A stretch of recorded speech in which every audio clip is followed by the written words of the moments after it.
So Khamzat Chimaev just outgrappled Dricus Du Plessis and was able to nullify some of Dricus's game. Dricus fought back.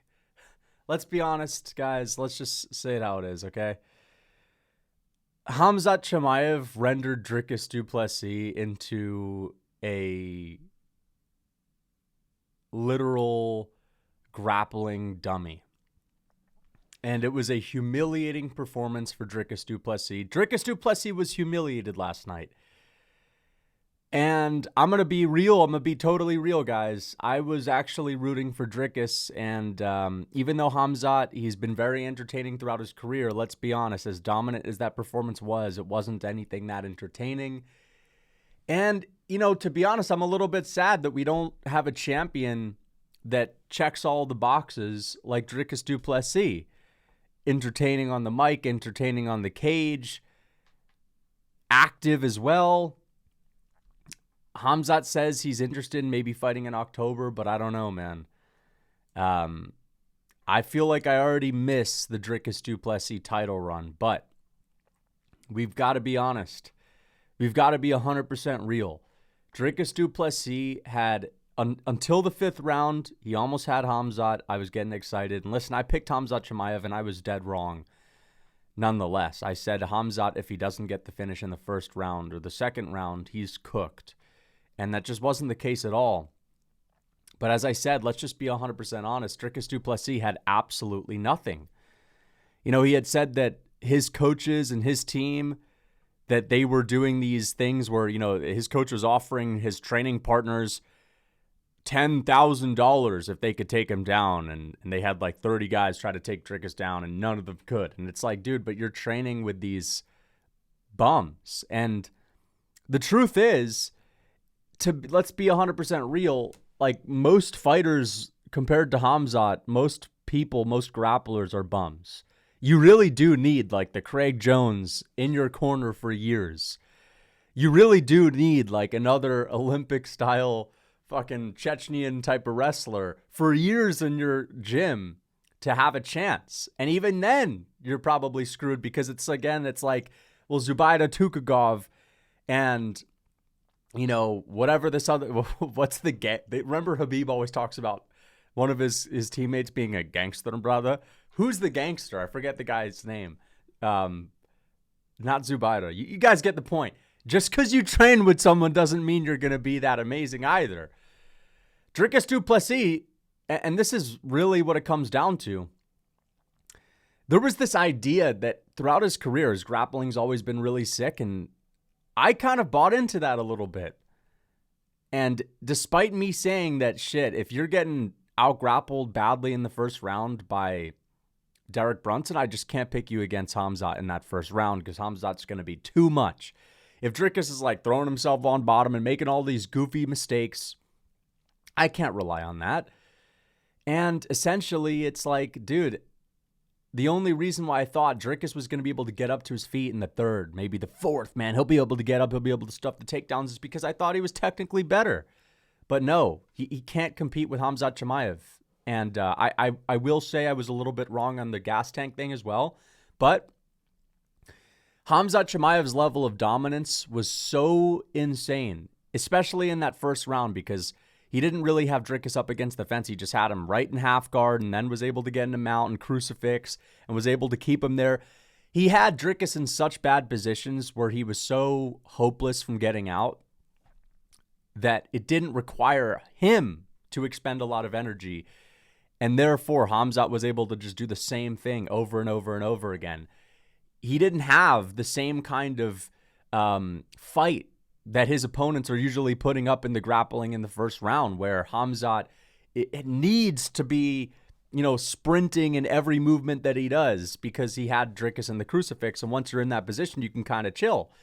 And Khamzat's gas tank was able to hold up for 5. And now we know that Khamzat Chimaev, even if he does shoot that first takedown extremely early, and even if he does come out the gates pretty hard, like, just because he doesn't finish people in the 2nd, 3rd, 4th, and 5th doesn't mean he can't just easily take you down. Khamzat's wrestling, by far, the best in the UFC. I think it's clear. And it's insane to say that about a middleweight, but I really mean it. Like, no other fighter in the UFC has shown us this level of dominance in wrestling. I think Khamzat Chimaev is the best wrestler in UFC history, and it's not crazy to say that. Even though Dricus Du Plessis, let's be honest, he did way worse than some of Khamzat's other opponents. He still is like a big, strong, okay grappler. He's got some craft. He's got some tricks up his sleeve. And, think about Kamaru Usman, Khamzat Chimaev taking down Kamaru Usman in every single round in which they fought. It's just amazing what this guy's able to do. I've not seen this level of ease when it comes to getting takedowns. Every single takedown's just easy for this guy. You look at some of the other great grapplers in UFC history, Khabib, even Arman Tsarukyan, Islam Makhachev. These guys are not getting takedowns at the clip that Khamzat is. Khamzat's getting them at a 100% clip. Every single time he shoots, he gets the takedown. I didn't see a single takedown stuffed last night. Not a single one. So, just unbelievable domination from Khamzat Chimaev. As I said earlier, I'm a little bit bummed out that we aren't in the Dricus Du Plessis championship era. I really feel like Dricus was like the perfect champ. I really feel like he was as entertaining as you could get without being a megastar. And I always wondered, why is this guy not translating to the masses? I mean, he's had all of these entertaining feuds, build-ups, rivalries to his fights with Adesanya and Strickland. He's had the shocking moments, the big KOs. He's getting finishes. He's having entertaining fights, even when they go to decision. But for some reason, he still wasn't able to crack 1 million followers on Instagram, for example, even going into his 4th title fight. So, yeah, I don't know. Khamzat's obviously a bigger star, but I need to be honest, man. I wish we were in the Du Plessis era. Now I feel like, okay, well, we're going to see Khamzat once a year, and he's talking about moving into another division, getting the belt there, moving up 2 divisions, getting the belt there, and then it's sayonara. I don't know. But the domination is insane. Like, Dricus Du Plessis had absolutely fucking nothing for this guy. Absolutely nothing. And yes, it was boring, but like, you have to be impressed by how Dricus was rendered into, I've seen levels of domination like this before with John Jones and Anthony Smith, and people critique John Jones for not really beating up Anthony Smith, but sometimes a fighter just has like ultimate control over their opponent, and their opponent is just rendered useless. As I said, Dricus Du Plessis was like one of those grappling dummy bags that you see Khabib beating up in the gym in his training camps at AKA. Like, Dricus had fucking nothing, and that's got to be humiliating for him and his team. And his team and his coach, dude. I love Dricus's coach. Dricus's coach, Dricus walks around with some confidence. Dricus might be one of the most confident people in history. That ain't nothing compared to Dricus's coach. Dricus's coach makes Dricus's confidence look like, he's totally insecure. He's pathetic. Dricus's coach, the head honcho, walking around. Dricus's coach has the fucking build of a frog, dude. I love Dricus's coach, man. The level of confidence that Dricus's coach had going into this fight was so funny, dude. But, it's sad because, like, this was supposed to be one of the greatest fights of all time, maybe. And that was sort of riding on the fact that Khamzat is so dominant early, and obviously he was.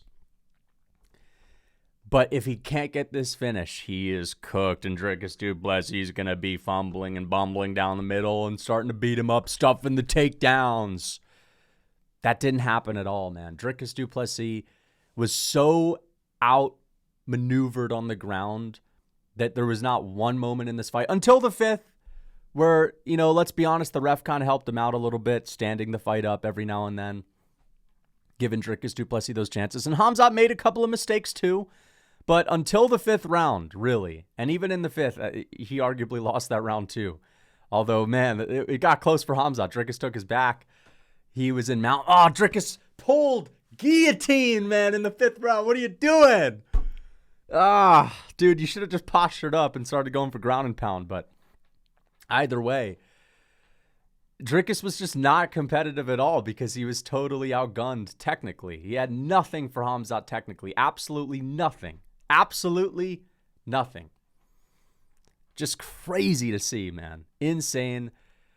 And again, like Khamzat's cardio problems, they are a little bit overblown. But I think, again, part of it was because in this fight, he didn't expend as much energy in the first round as he normally did. But also, if you look at his fights with like Kamaru Usman, the drop-off in dominance from that first round to the second and the third, it's just a totally insane contrast. So I think it is kind of understandable why a lot of people, including myself, thought that Khamzat would not be that great in the later rounds. But again, he completely shut down Dricus technically.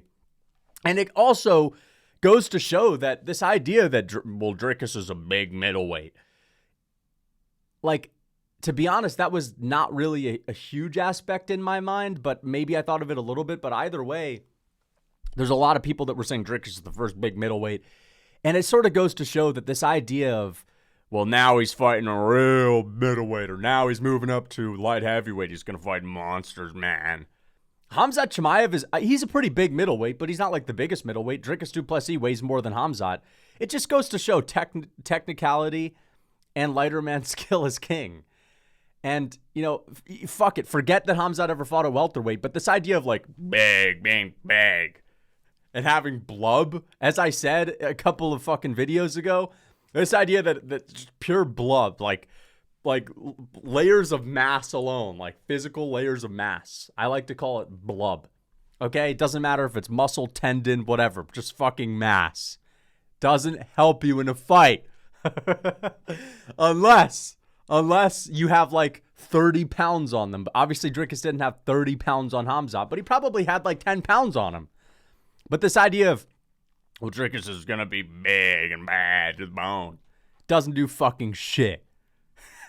It doesn't do fucking nothing. All right? So, yeah. So, Khamzat completely rendered Dricus Du Plessis into a fucking rotisserie chicken last night. It had fucking nothing for him. To be honest, it's a demoralizing performance. For me as well, because I was like, no, come on. I want the crazy Dricus Du Plessis comeback in the third, fourth, and fifth. And it's just the same thing. And again, like, let's be honest, it was a little bit boring, man. I got to be real with that. Compared to most of Khamzat's performances, that was boring. But I don't know. I thought Dricus Du Plessis was the perfect champion. And I wish that I woke up today and we were still in the Dricus Du Plessis era. But it's demoralizing for Dricus because you got to think about his mindset now. This was not a matter of, man, I didn't have any heart. Dricus had heart. There were so many opportunities in that fight where he could have quit. Like, he could have said, fuck it. It's been 4 rounds of this. There's no way I'm getting up. There's no way I'm getting out of this position.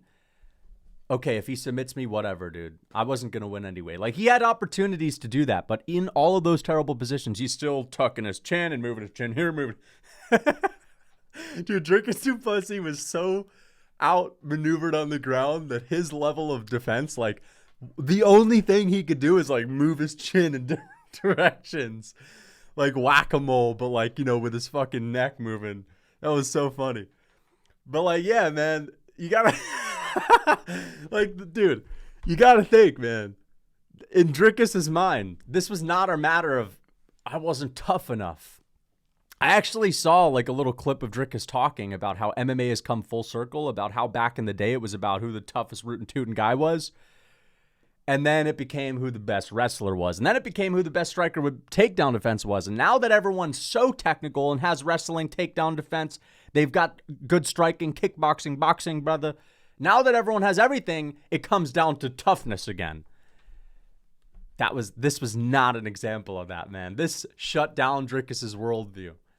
Because, again, I'm sure he was having hard rounds in the gym, but he was getting up to his feet. He was stuffing takedowns. And to go in there and to have Khamzat, and this is, again, it's not a matter of hard work. Khamzat obviously works his fucking ass off. Like, I know that. But I'm saying, like, Dricus Du Plessis is known to being one of the hardest workers in the UFC. it's because Khamzat's just fucking better than him on the ground. Like, way, way better. And Dricus Du Plessis knows that, and he's like, fuck, this is not a matter of grit. This is not a matter of, I want it more, get off of me. You know? There were so many moments in this fight where, like, Khamzat would have Dricus in this terrible position. And I was like, dude, Dricus, you can't just pure grit, you know, Superman bench press this guy off you here, man. You're basically cooked, and it's a technical thing. That's got to be demoralizing because he is so far ahead. How could you ever beat him? And it's like there's nothing you can do. What are you going to do? Train to be better on the feet, more lethal on the feet? It's a grappling thing. And that's just something you'll never catch up with, to be honest. And that's got to suck as a champion with the confidence and the momentum that Du Plessis had to just know this guy is just so much better than me on the ground. And my striking, it doesn't even matter because I'm getting taken down and I'm not able to stop the takedown within the first 10 seconds of every single round. That's got to fucking suck. And I'm sure all these other middleweights watching this fight are going to relate to that. However, I will say this. We have seen other people be more effective. We have seen better grapplers get up. Let's not act like Dricus Du Plessis was the best grappler. I think a lot of us did overrate his ability to grapple. But guys like Kamaru Usman, and I know those are few and far in between. There aren't many Kamaru Usmans around with the takedown defense and lighter man skill grappling that he has, but I would imagine someone like Anthony Hernandez does a little bit better on the ground than Dricus Du Plessis. I would imagine that Imavov may even do a little bit better, but still, you're watching the level of ease at which Khamzat was able to just control Dricus without expending a lot of energy. And that's really the point that I am going to emphasize, because before this fight, I was always saying, dude, if Khamzat can't get first round finishes, he's cooked basically.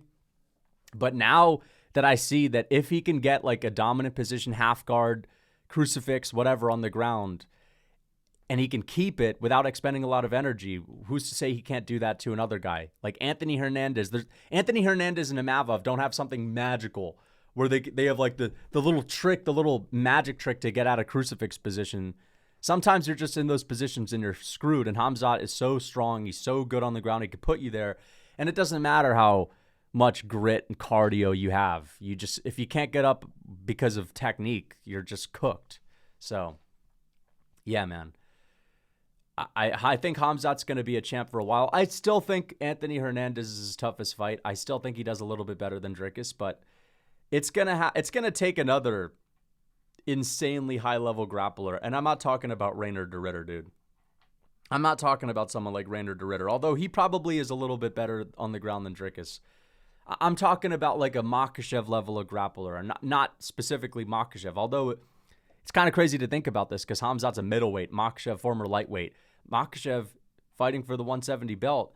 Khamzat Chimaev saying he's willing to go back down to 170 to fight for that belt. So there's maybe an example, because I could see Makhachev stuffing some of these takedowns just on a technical level. So that could be interesting, right? But yeah, you have to be one of the best defensive grapplers on the planet, or just one of the best grapplers on the planet. And there's only like a few people that could give him issues with the takedown defense. And I don't think any of them are really at middleweight. Middleweight, outside of Khamzat Chimaev, doesn't have that many insanely good grapplers. I know Sean Strickland's out here tweeting, oh, well, I'm the only one that can beat him. Dude, you can't fucking come close to beating Khamzat Chimaev. Khamzat Chimaev would outstrike you, okay? Did anyone else hear Strickland say earlier this week that Khamzat Chimaev doesn't fight like a man? He was like boasting about how when I fight, I actually go out there and throw hands like a man. What, like teeping and fighting like iCarly? Get the fuck out of here, man. Bullshit. Yeah, you have the most boring fight style, the most risk-averse fight style I've ever seen for a striker. So, I don't want to hear that, man. And we're never going to see that, man, okay? Because I don't think he gets back to a title. But either way, yeah, you gotta give credit to Khamzat. Insane level of dominance. I mean, who would have thought that a guy as tough, as big, with as much blub as Dricus Du Plessis, who again, ostensibly, he's got pretty good grappling. You submitted Adesanya. He took down this guy. He beat up Whitaker a little bit on the ground, right? We thought he had a little bit of grappling. Who would have thought that it would have been like this, though? That Khamzat's going to out-grapple him so effortlessly. Dricus literally had zero. He literally had nothing on the ground. So, yeah. Demoralizing loss for Dricus Du Plessis. Khamzat Chimaev is champ.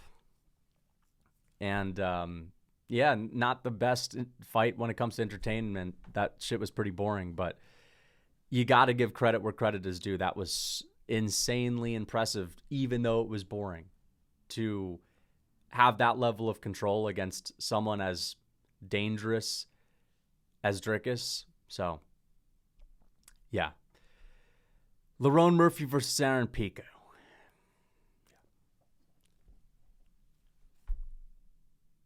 I told you.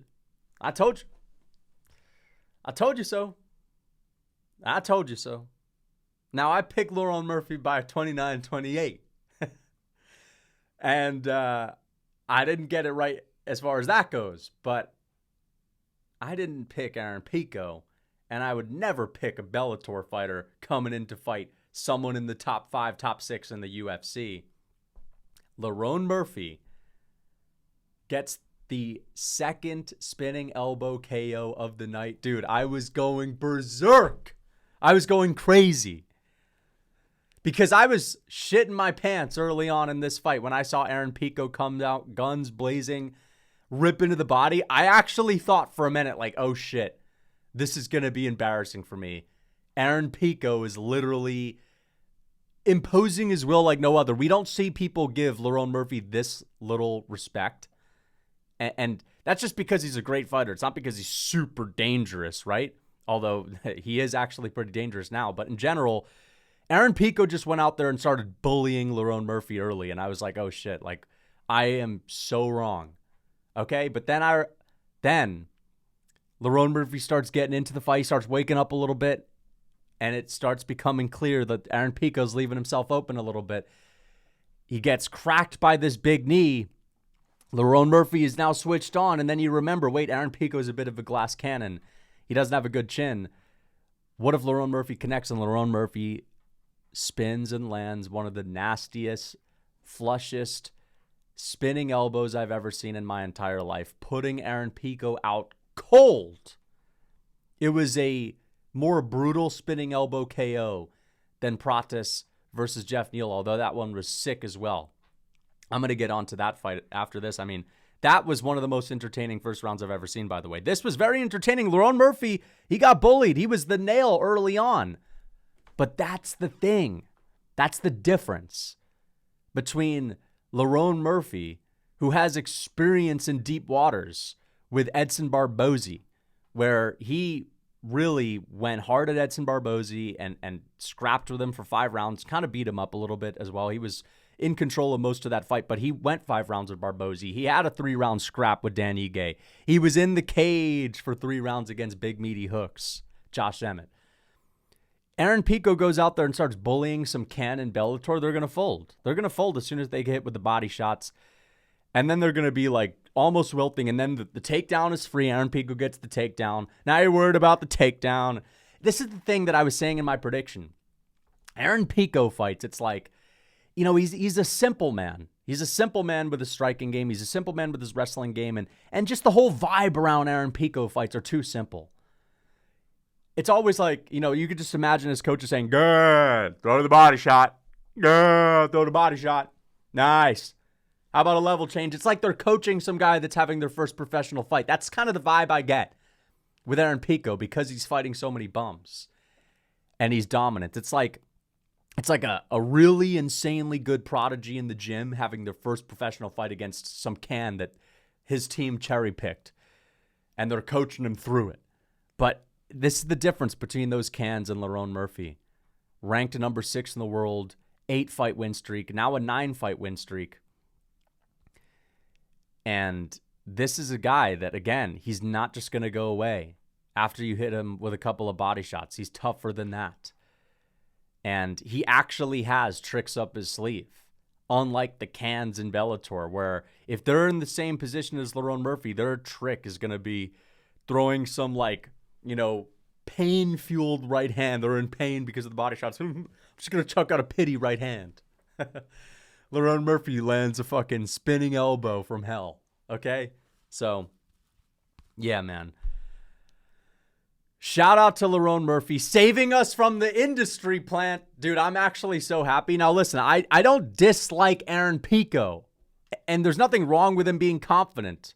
But, like, I was just so tired of the UFC setting these guys up that don't have a single fight under their belt in the UFC, that aren't even dominant champions in their own promotions, to be in number one contenders fights. It's just so forced. And it's literally all because Aaron Pico was wearing a suit and had a Michael Chandler way of speaking. That's literally the only reason why they were pushing him that much. And of course, his fight style is pretty entertaining, I will admit. 100% that has something to do with it. And he's had a little bit of hype for quite some time. I remember all the hype he had before he got KO'd by Henry Corrales back in the day. I remember. But he's kind of been riding on that for a while. But either way, it would have been so cringy. Even if Aaron Pico were to have won last night. Now, to be fair, if he were to have KO'd Lerone Murphy, it would have been a huge statement. He would have looked really scary. But it just would have been weird to see some guy with his UFC debut get a title fight. I mean, think about Kai Asakura. The fact that he fought Alexandre Pantoja in his debut is a fucking disgrace. And it got proven even more as a fucking disgrace after last night, where he lost to Tim Elliott. But even if Pico were to have won, if he were to go out there and beat Volk with only having to get one UFC fight under his belt before, it's like, come on, man. People have to actually earn their title shot. They should actually have to win a couple of fights.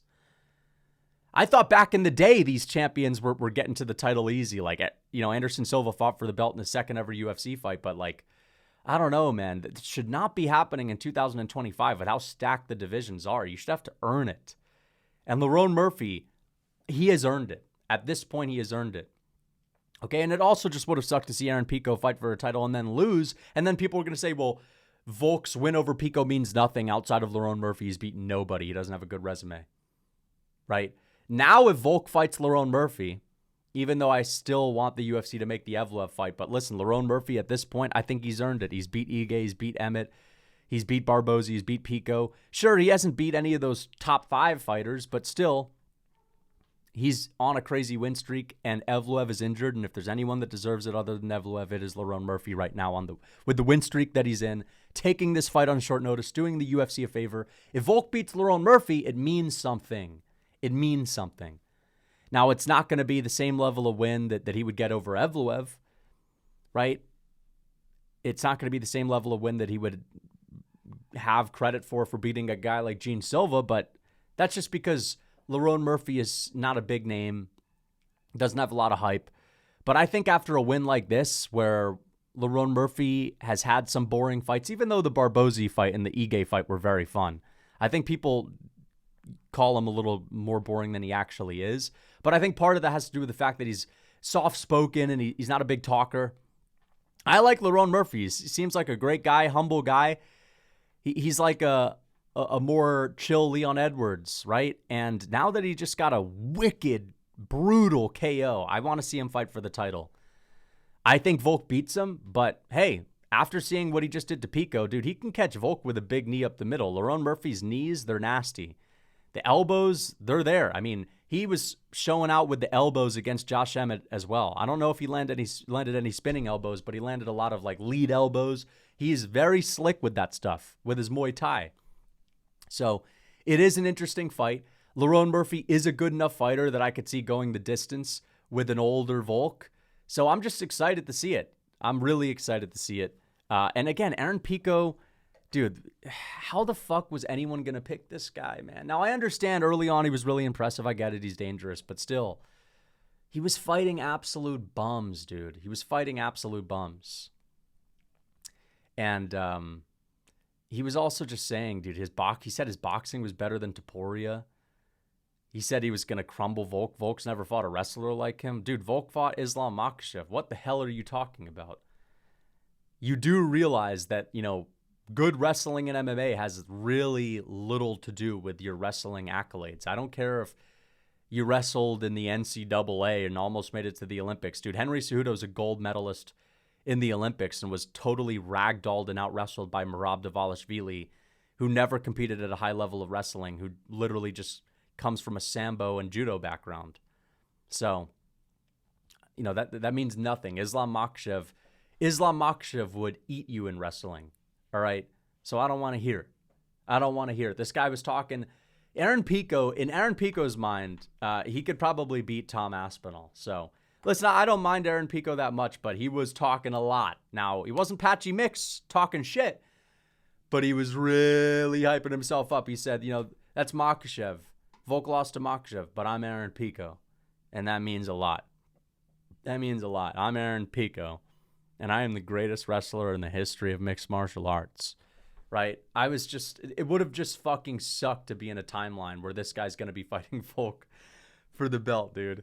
It would have fucking sucked that this industry plant was going to win, KO Lerone Murphy, KO Mini Leon, and then fight for the title and go in there to fucking knock out Volk.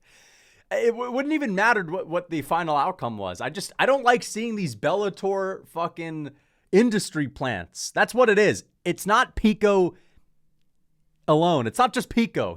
I don't mind Aaron Pico. It's the way that the UFC is trying to artificially boost him into a number one contenders fight and act like this ain't a big deal. This is no big deal. Like, dude, why is this guy fighting in a number one contenders fight in his debut? It makes no fucking sense. Can we stop doing that? You didn't even have Patchy Mix do that, and Patchy Mix was actually like a defending champ at least. Patchy Mix fought Batista. At least he was a defending champ, but he wasn't fighting in a number one contenders fight. The UFC made it clear this is a number one contenders fight, and they made that clear before Lerone Murphy even stepped in. They made it clear that Pico in his debut is going to be one fight away from the title, one fight away in the debut. Why? Where's this coming from? Where the fuck is this coming from? If you were to press them, I guarantee, if you were to be a fly on the wall in the matchmaker meetings when they sign this guy, it all has to do with the fact that he's wearing a suit. I like this guy. Yeah, he's sharp. He's wearing a suit. Kind of reminds me of Michael Chandler and McGregor. He's like Chandler with his personality. He's not a crazy man like McGregor, but he wears a suit like Conor and has some knockouts and has the same build as Conor. He looks exactly the same when he's wearing the suits. I like this kid. And, hey, he's a good guy. Trains with Greg Jackson, who trains John Jones, my favorite fighter. Let's sign him, man. He's a great guy. He's wearing a suit. He's a great guy. Let's sign him and put him in a number one contenders fight. He's so much more marketable than Lerone Murphy. This isn't the fucking 1930s where it's like, he's got a good haircut and a suit, man. This guy's going to be a champion in no time. Like, get the fuck out of here, UFC, for doing shit like this. And listen, it's good that Aaron Pico's rocking a suit. Yeah, great. It's awesome. Love to see it, man. But, like, that's not a reason why you should be in a number one contenders fight. Okay? Either way. Shout out to Lerone Murphy from saving us. Oh, my God. Shout out to Lerone Murphy, man. Shout out to Lerone Murphy. UFC on top again. Yeah. Yeah. Hoo, hoo, hoo. UFC. Yeah, baby. Yeah. No, but seriously, listen. I'm always the same. I'm a Patchy Mix fan. I'm a Pico fan. Kai Sakura, to be honest, I've got a Kai Sakura rant, but when is it going to be clear that these other promotions, they don't have shit on the UFC? And it's kind of interesting that when they actually do succeed in the UFC, it's because they're given the slow roll.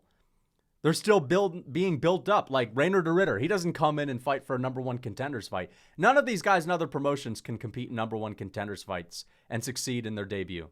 Maybe it'll happen one out of every 100 times, maybe. But like usually you got to build them like Rainer de Ritter, where he's got to fight Meerschaert and then he's got to fight Bo Nickel and Kevin Holland. And then it's Robert Whittaker. Okay? But like, come on, dude. We got to stop the bullshit. We've got other fighters at featherweight that you could promote as well, okay? Stop being so desperate to get a new champion. They really just were so desperate for Aaron Pico to KO Volk. Fucking pissing me off, dude. Anyway, Geoff Neal, Carlos Prates. I think this was the best fight of the night. This was the fight of the night. Even though it only lasted a round. I said before this, Geoff Neal, every few fights, he has a stinker where he just goes out there and clinches and does fucking nothing. This was not one of those fights, because I said maybe we're in for a boring Geoff Neal fight now that he's had some entertaining ones. This was classic Geoff Neal. And early on, it actually looked like Geoff Neal was about to punk Carlos Prates. Like, Geoff Neal was like, dude, you're not about to come in here and steamroll me just because I'm old. Like, I'm not giving you any respect. I don't care if you're the nightmare, I don't care if you're a fighting nerd with all the hype that you have. I'm not giving you any respect. I'm beating your ass. And we saw Geoff Neal, patented Geoff Neal, lightning fast leg kicks, lightning fast head kicks, lightning fast combinations with the hands. And it looked early on like he was beating Carlos to the punch. He was way faster. He was fucking him up to the legs.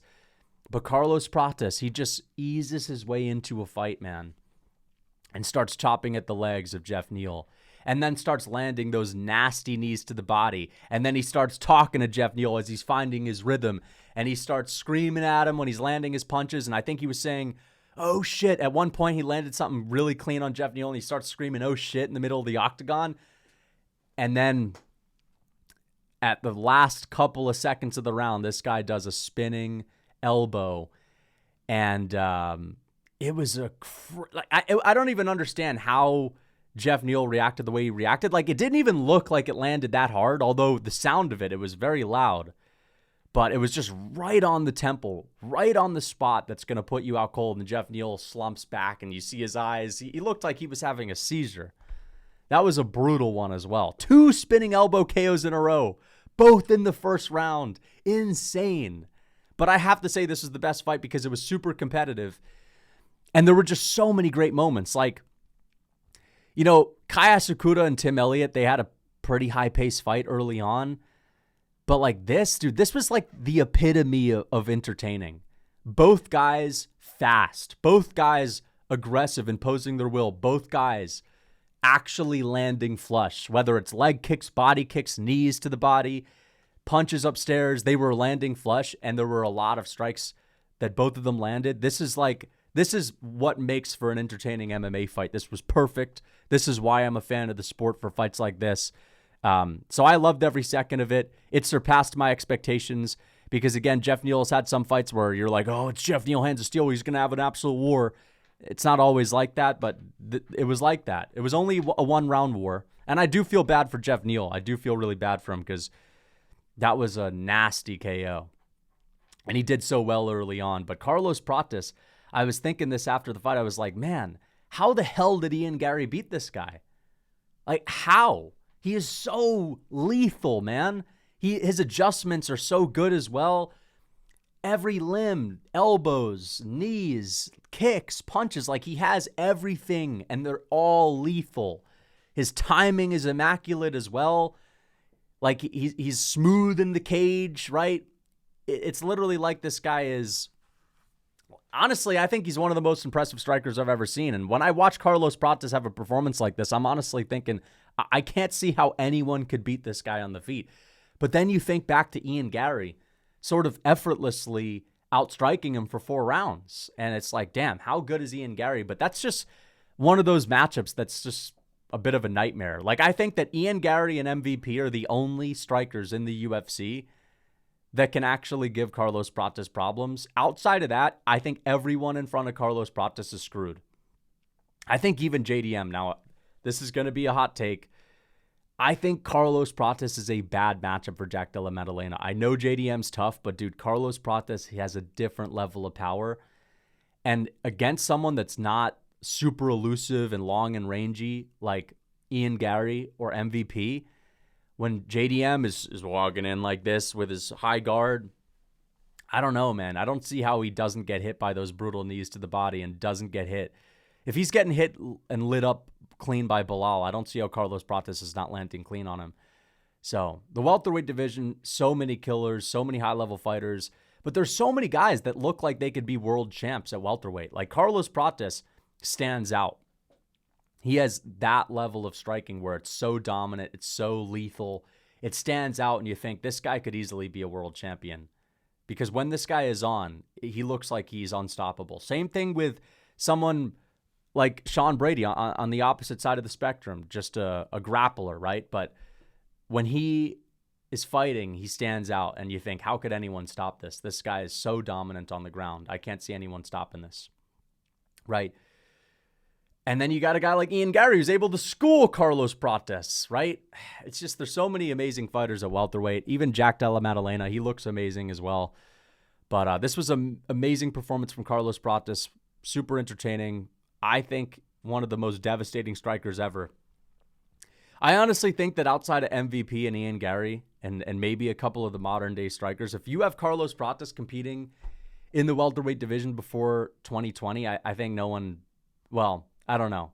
I can't say that because there are some grapplers. But essentially, striking battles, like I think that Anderson Silva, all of these amazing strikers throughout UFC history, I think Carlos Prates would beat him up. I think he would school him. Okay? Prime Wonder Boy, that could be interesting, though. But either way, let's get on to the next one. Michael Venom Page versus Jared Cannonier. So close for Jared Cannonier, man. So close. He absolutely dominated Michael Page in the third round, got the takedown. But again, those big moments are everything for MVP. He's a point fighter, and all he needs is to land one of those big 1-2s on you early on that are so fast that you can't see coming. And he just needs to sit you down in the first round. He needs to land it again in the second round. He's got 2 knockdowns in 2 different rounds. He's won the fight. That's basically what it is for Michael Venom Page. Outside of those big knockdowns, I could probably count on one hand how many times Michael Page landed flush, right? Okay, so you got the 2 knockdowns, probably like 5 other moments where he landed flush, but that's enough to win him the fight because of the way that things are scored, because of how devastating those moments are, and how silly you look and how humiliated you are when you're getting sent to the ground like that, where he's landing the 1-2 and then shoving you with a third punch behind it, but it's not really a punch, it's more of a humiliating shove. It's hard to come back from that. It's hard to win a round when that happens. But Jared Cannonier, he didn't even get the takedown, really. Michael Page more fucked up than anything. Michael Page kind of slipped up. I forget exactly what it was that led to Jared Cannonier being on top of Michael Page in the third round, but I remember Michael Page made a mistake. And once he was on bottom, Jared Cannonier was on top of him. He could not get up. Jared Cannonier showed great grappling, great ground and pound. But it's just getting the takedowns. MVP's takedown defense was good enough in the first and second to keep it standing and to do what he does best. And, I was just talking about Carlos Prates. Nobody beats Michael Page on the feet. As I said, Michael Page, I think he beats Carlos Prates. I think he beats Ian Gary on the feet. He literally has. We saw Michael Page embarrass Ian Gary. And just think about the different layers. Ian Gary schooled Prates on the feet for 4 rounds. Michael Page schooled Ian Gary on the feet. Now, again, when I say schooled on the feet, it's not like you're getting destroyed like Holloway's destroying Cater or Volk is destroying TKZ. It's just you're getting embarrassed. You're getting shown levels. You can't deal with them. Michael Page, I think you could make an argument that he is the best striker in UFC history. Now, again, we'll never really see what it's like to have a style like MVP fighting a really lighter fighter like Volkanovski or Petr Yan or Sean O'Malley. Maybe that level of bantamweight, featherweight skill, because we know featherweights and bantamweights are the best skilled fighters. I mean, look at Ilia Topuria, former featherweight, dominating at lightweight.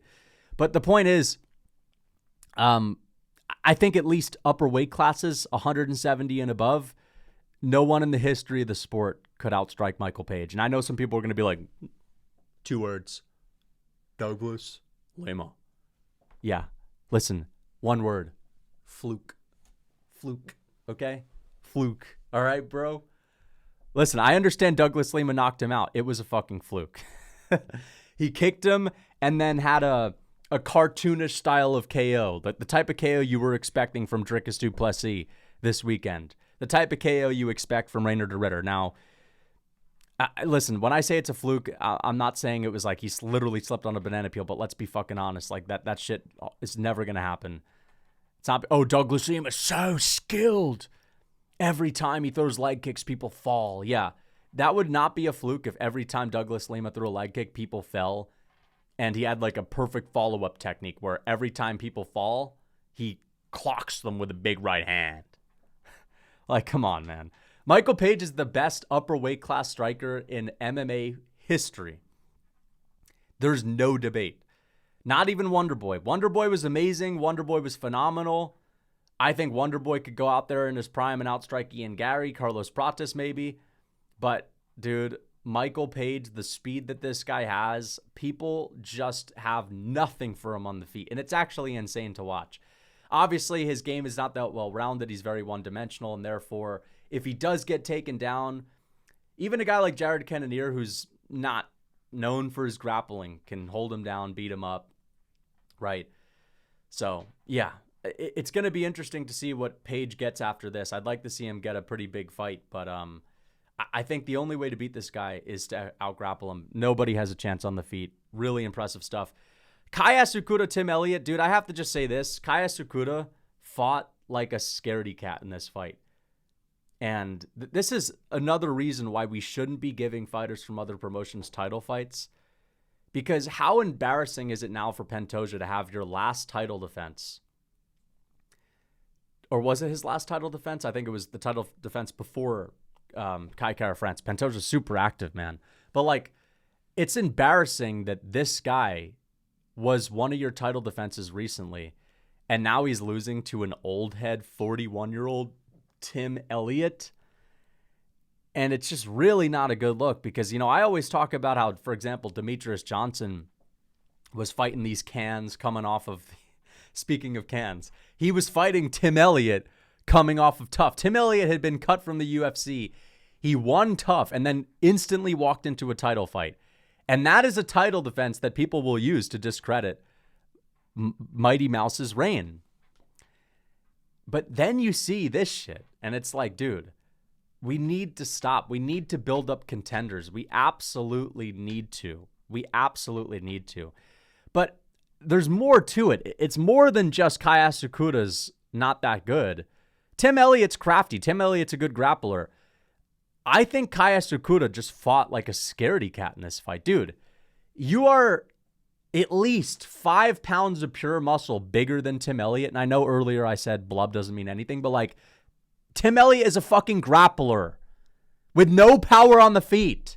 He is a long distance runner on the feet. Literally, like it's as if you were to put a long distance Olympic runner in a striking match and you snap your fingers and they have great grappling skills. That's basically Tim Elliott. You have nothing to worry about on the feet. You're Kai Asakura.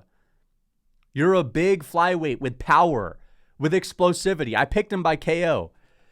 And he's there in the first round playing the let's see what happened in this battle. He's there playing the fucking ole ole game.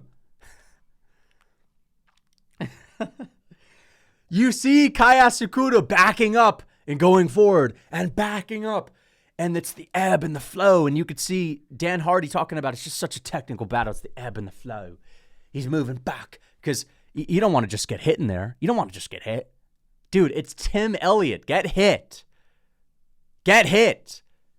The commentators were even saying, why is this guy giving him so much respect? Plant your feet and fucking throw.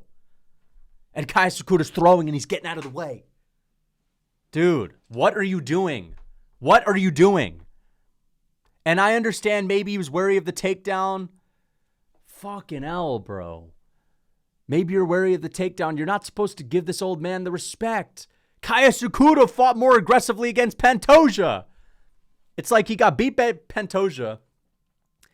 And he went into this fight more so worried about losing than winning. Like he was so afraid of losing this fight that he didn't want to make any mistakes. He didn't want to get hit at all. Pathetic performance, I have to say. No aggression at all. Every time he landed a punch, he was like, if you were to blink after Kai Asakura lands a punch, and the second you open your eyes from blinking, he is now 5 feet away from Tim Elliott on the other side of the cage.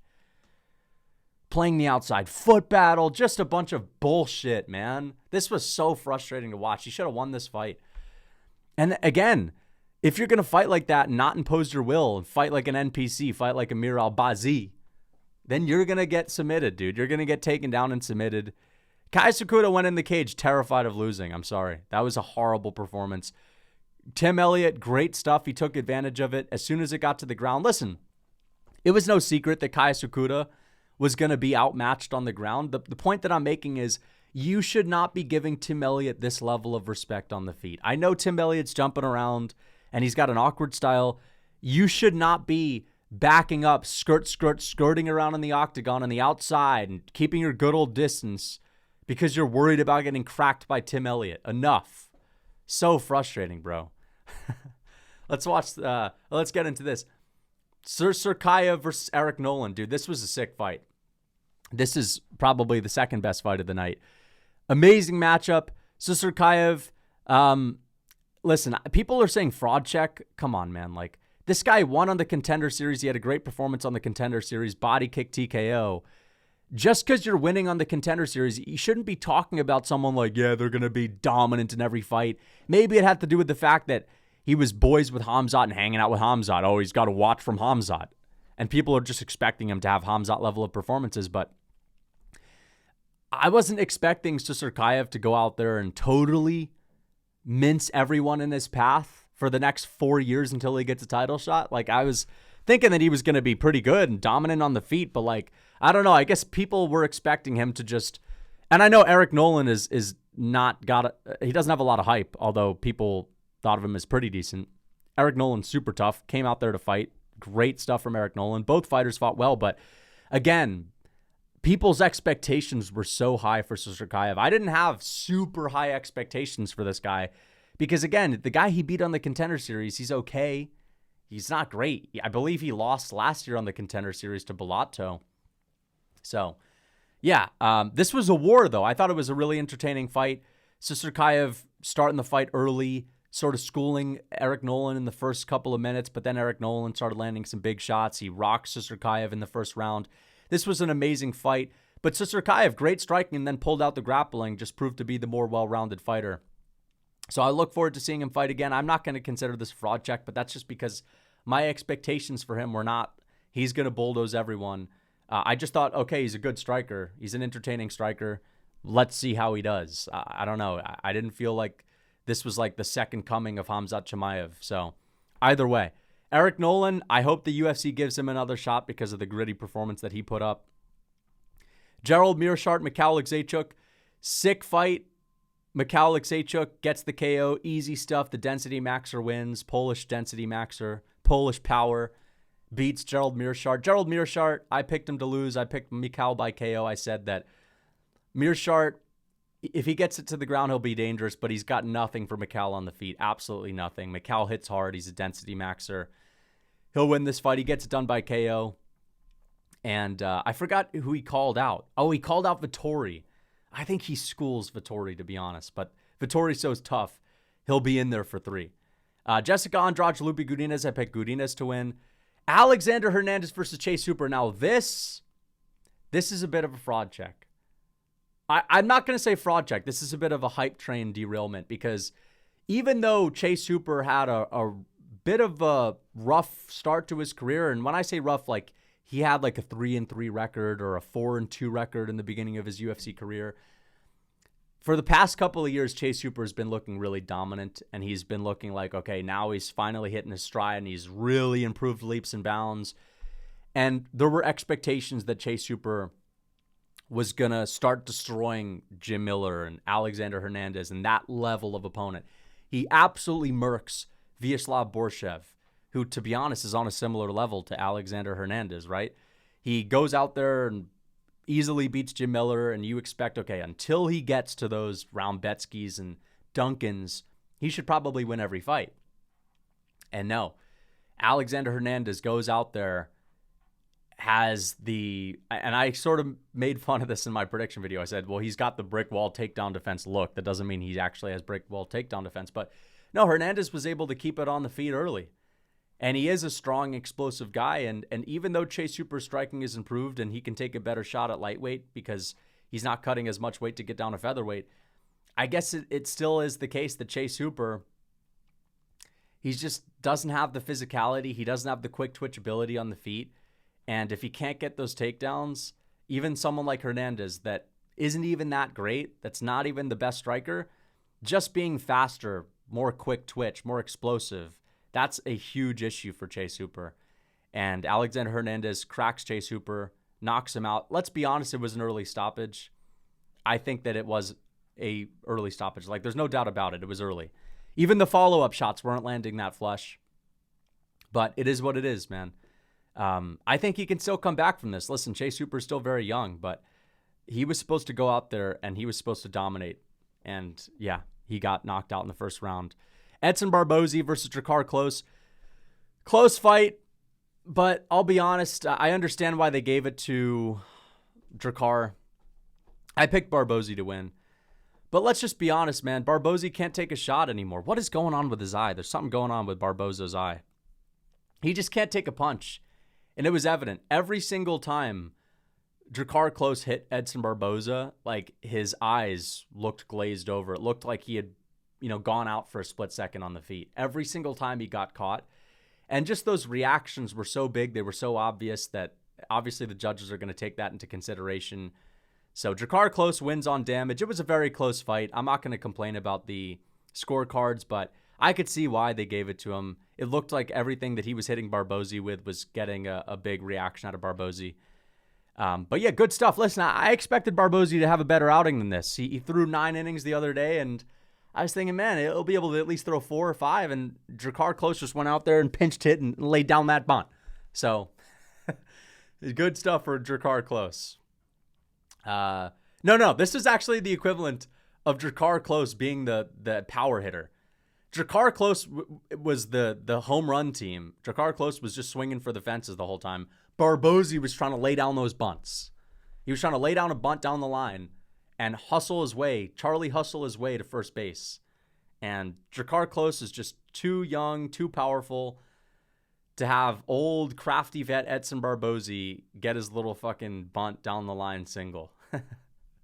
Little baseball reference. Karine Silva versus Diane Barboza. Karine Silva gets it done. Happy Feet wins. Alibi Idris. Dude, I didn't even watch this fight. I'm going to be honest. I know. Oh, man. No, man. Casual man. You didn't tune in for the first fight like Theo Vaughn, man. You're a casual man. Sorry, bro. I'm sorry. I did not watch this fight. I knew it was happening, but then I looked at the card and I was like, huh. So Karine Silva's up next. So I guess I'll tune in starting with the Barboza and Dricus Khlose fight. That's how it was. I'm sorry I didn't watch Joseph Morales versus Alibi Idris. I know these guys were fighting on Tough, and I know this was probably a good fight, and I know Joseph Morales won. I knew someone won, but I didn't watch. I'm sorry.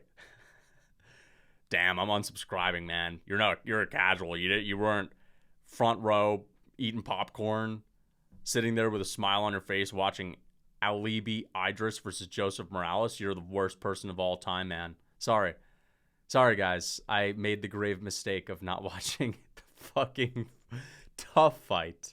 Borderline, they're not even in the UFC fight.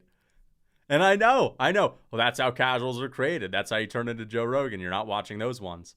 Dude, you know what?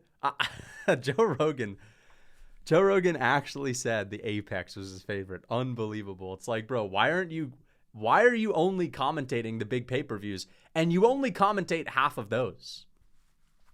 Joe doesn't go to the UK, he doesn't go to Abu Dhabi, he doesn't go to Australia. Joe commentates like 3/4 or less of the pay-per-views every single year. He can't be asked to go to the regular fight nights. Like, he can't even be asked to go to a Orlando fight night or a fucking, I don't even know, dude. A fucking, what are some other places? A freaking South Carolina fight night, whatever. Joe can't be asked to go to big fight nights. He actually loves the Apex, though. So this argument that, well, dude, it's just a way for Joe Rogan to step out of his busy commentating career to just sit at home and relax. Like, Joe Rogan can sit at home and relax watching almost every single card that there is. He only commentates 8 cards a year. There are tons of fight nights that are in front of sold-out arenas nowadays, and he can't go to those. So those aren't his favorite? Give me a break, dude. A fucking Apex is not his favorite. He's just saying that to get his hardcore points in. Hope you guys enjoyed the video. Until next time.